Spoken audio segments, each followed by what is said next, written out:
अरब सिपहसालार मोहम्मद बिन कासिम, जिस योद्धा ने सिर्फ 17 साल की उम्र में भारत में इस्लाम का झंडा लहराया, लगभग 632 में हजरत मोहम्मद सल्लल्लाहु अलैहि वसल्लम की वफ़ात मृत्यु के बाद 6 वर्षों के अंदर ही उनके उत्तराधिकारियों ने सीरिया, मिस्र, उत्तरी अफ्रीका, स्पेन एवं ईरान को जीत लिया। इस समय खलीफा साम्राज्य फ्रांस के लाया नामक स्थान से लेकर आक्सस एवं काबुल नदी तक फैल गया था।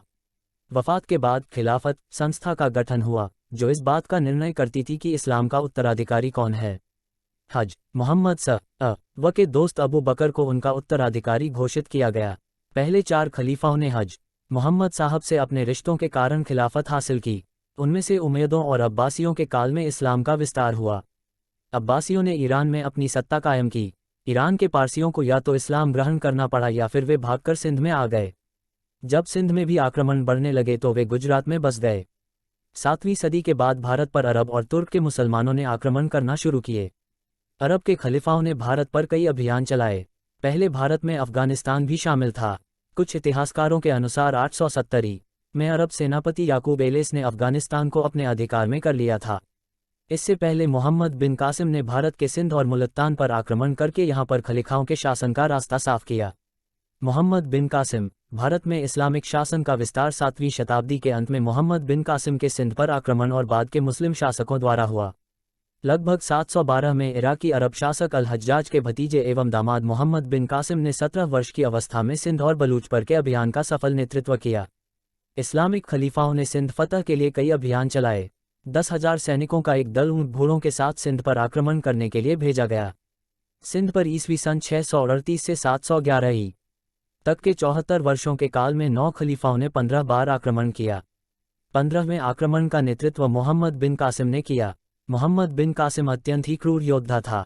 सिंध के दीवान गुंदुमल की बेटी ने सर कटवाना स्वीकार किया, पर मीर कासिम की पत्नी बनना नहीं।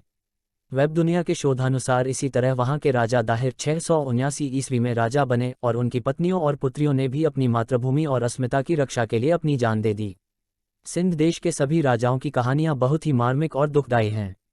आज सिंध देश पाकिस्तान का एक प्रांत बनकर रह गया है।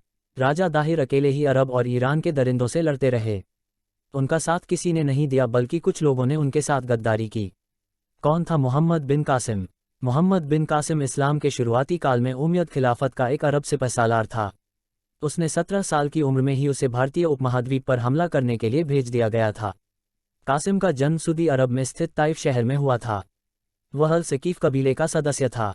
उसके पिता कासिम बिन यूसुफ थे, जिसके देहांत के बाद उसके ताऊ हज्जाज बिन यूसुफ ने उसे संभाला। उसने हज्जाज की बेटी जुबैदा से शादी कर ली और फिर उसे सिंध पर मकरान तट के रास्ते से आक्रमण करने के लिए रवाना कर दिया गया। कासिम के अभियान को हज्जाज क्यूफा नामक शहर में बैठकर नियंत्रित कर रहा था। कासिम की मौत कैसे हुई, इस बारे में 2 घटनाओं का वर्णन मिलता है। चचनामा नामक ऐतिहासिक दस्तावेज अनुसार कासिम ने जब राजा दाहिर से इनकी बेटियों को तोहफा बनाकर खलीफा के लिए भेजा तो खलीफा ने इस अपना अपमान ये समझकर समझा कि कासिम पहले ही उनकी इज्जत लूट चुका है और अब खलीफा के पास भेजा है। ऐसे समझकर खलीफा ने मोहम्मद बिन कासिम को बैल की चमड़ी में लपेटकर वापस दमिश्क मंगवाया और उसी चमड़ी में बंद होकर दम घुटने से वह मर गया। लेकिन बाद में खलीफा को पता चला कि दाहिर सेनी की बेटियों ने झूठ बोला तो उसने तीनों बेटियों को जिंदा दीवार में चुनवा दिया। दूसरी घटना में ईरानी इतिहासकार बलाजुरी के अनुसार कहानी अलग थी। नया खलीफा हज्जाज का दुश्मन था और उसने हज्जाज के सभी सगे संबंधियों को सताया। बाद में उसने मोहम्मद बिन कासिम को वापस बुलवाकर इराक के मोसुल शहर में बंदी बनाया और वहीं उस पर कठोर व्यवहार और पिटाई की गई, जिसके चलते उसने दम तोड़ दिया।